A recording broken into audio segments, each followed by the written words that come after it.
Hello, everyone. Thanks for watching. Today, we're going to be going over steel fiber reinforced concrete. My name is Stefan Demetropoulos. I'm here with Parker Kennedy and William Dunham. So what is steel fiber reinforced concrete? Steel fiber reinforced concrete, commonly referred to as SFRC, is exactly what it sounds like. It utilizes a small percentage of small steel fibers in the concrete mix that can either act as or contribute to the tensile strength in concrete. Utilizing SFRC has many benefits in construction, but may not be suitable for every concrete application. Parker will be elaborating further on the advantages of SFRC and how it stacks up against rebar. William will explain design and implementation along with its limitations. And to close out our presentation, I will be talking about applications and real life examples of the use of SFRC.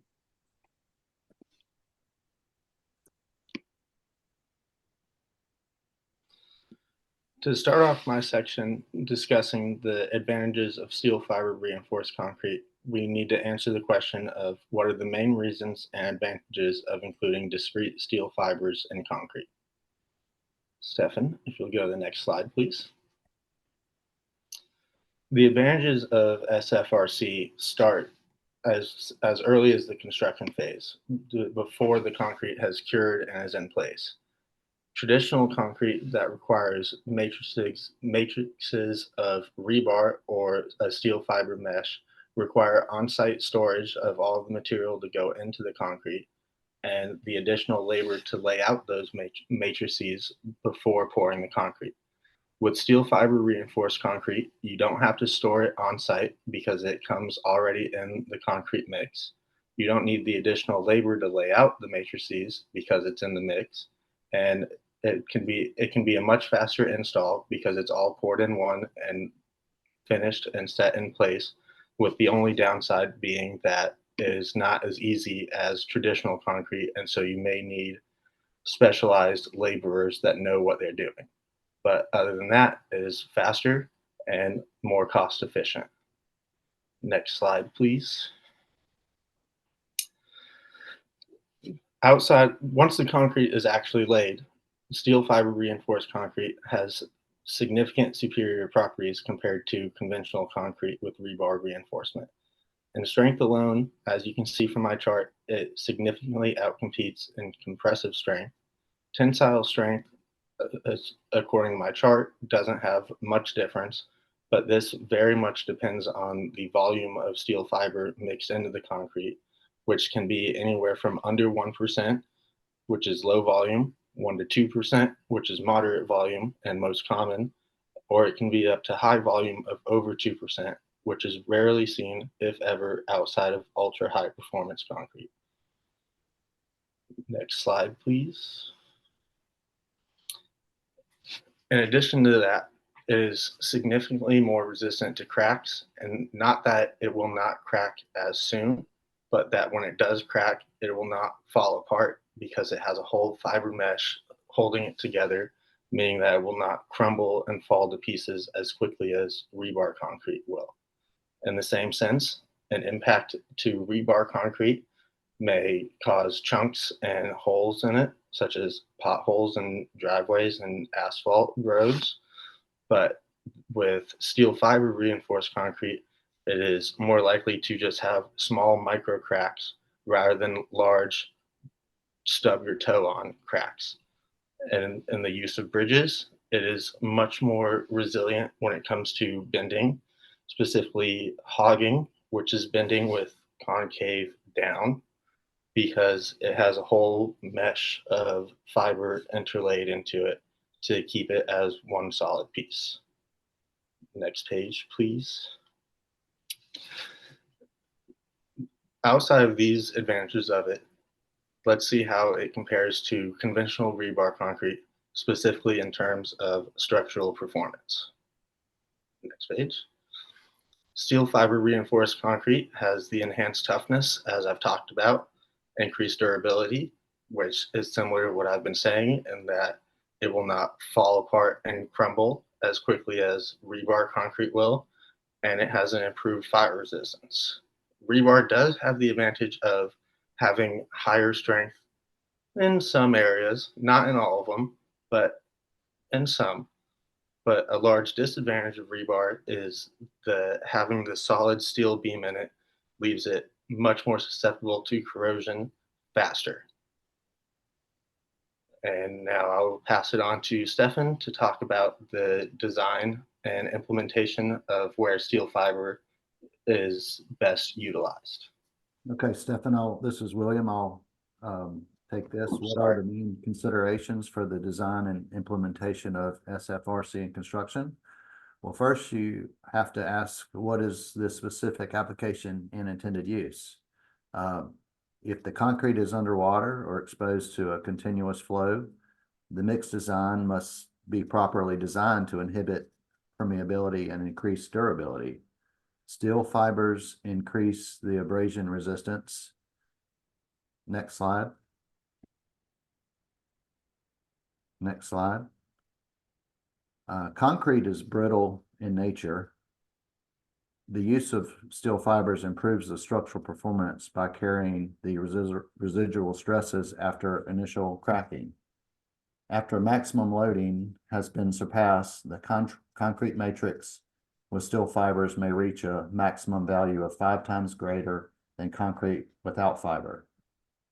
The fiber, next slide.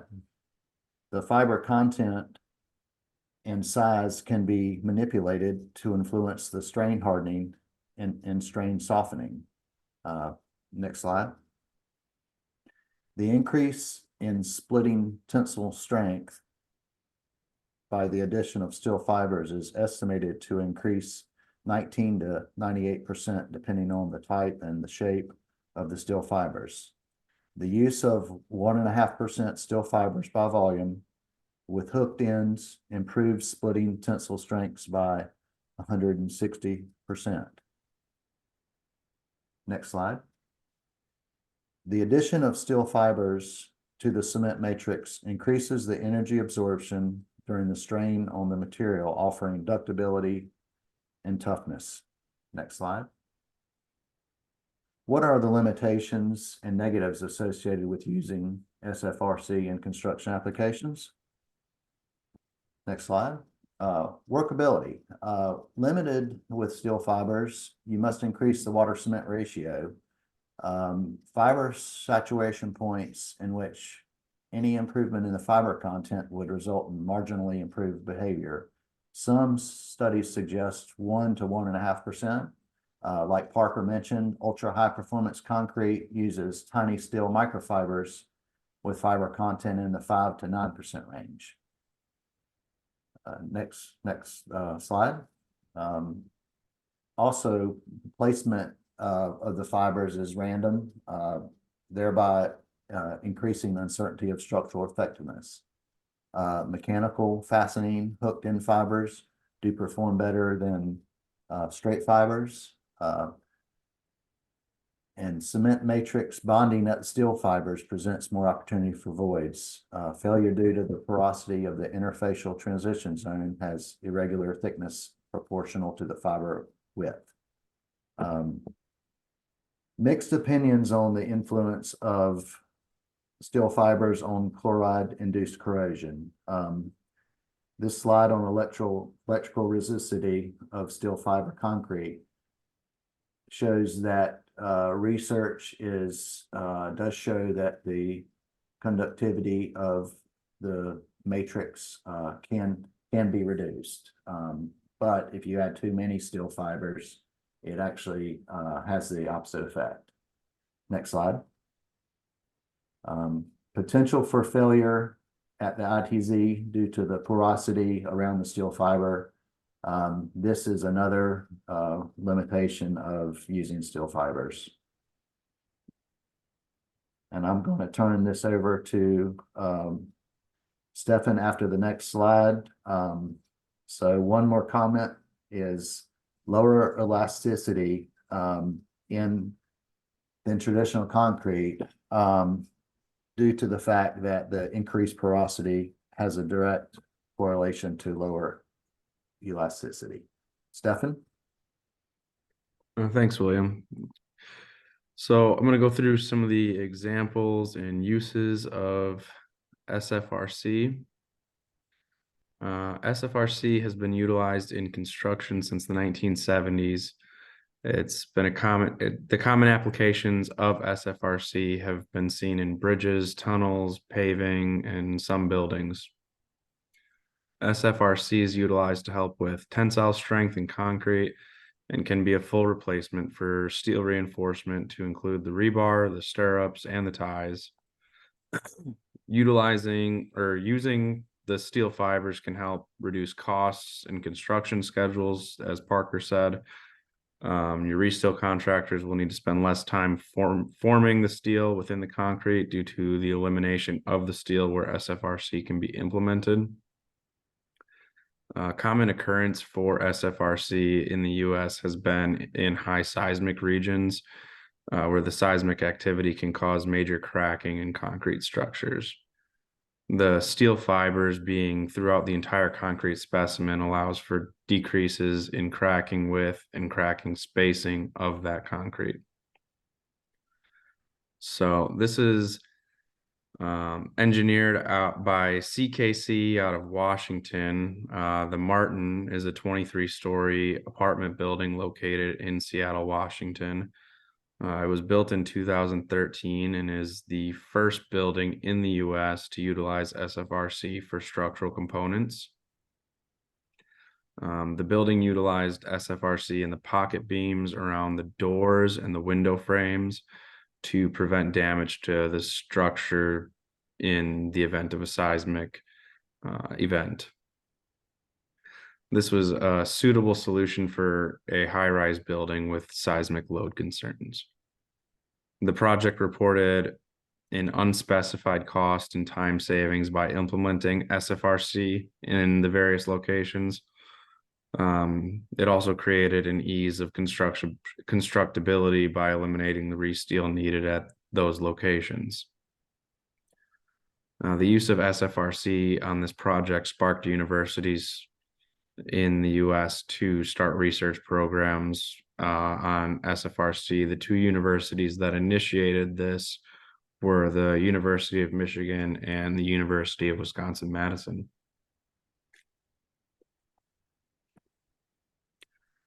Also engineered by CKC, the Lincoln Square expansion was the second building in the U.S. to utilize SFRC in structural components. The Lincoln Square expansion is a mixed-use complex in Bellevue, Washington. It reaches 41 stories above ground with a 6-story underground parking structure. The project was started in 2014 and complete in 2017. 341 out of the 392 coupling beams in this building were constructed utilizing SFRC. And in those coupling beams, this eliminated all of the rebar, stirrups, and ties that would have been embedded into those beams. The use of SFRC in this building led to a 40% reduction in reinforcing materials and a 30% cost savings in those coupling beams. The success of this build helped motivate more research by universities into SFRC and contributed to FSRC being considered a proven construction method for structural design in high seismic locations for high-rise buildings. So then we have the L Oceanographic. I'm sorry, I'm saying that terribly. And this is in Valencia, Spain. This was engineered by Alberto Domingo and Carlos Lazaro. The unique building it's a building with an underwater restaurant with views of an aquarium, and it was opened in 2003. It's got an 11 million gallon aquarium on the outside of it, and that's impressive, but it's actually the roof structure of this building that was built with a very thin steel fiber reinforced concrete, as you can see in the picture on the right. With careful construction, the structure was formed on the underside as cast in place. The steel fibers were used in concrete for structural integrity due to the design purposes of the building. The hyperbolic shape was hard to get any other sort of steel in that. And the roof shape was meant to emulate I'm going to mess this up as well, the Los Manantiales restaurant in Mexico City. So to conclude, SFRC has many real-world applications and advantages, from strength components to fire resistance. It can also be a great resteel substitute for structural purposes in many different applications, allowing for cost savings and material reduction. We thank you guys all for listening to our presentation, and we hope you enjoyed it. Thanks. Thank you.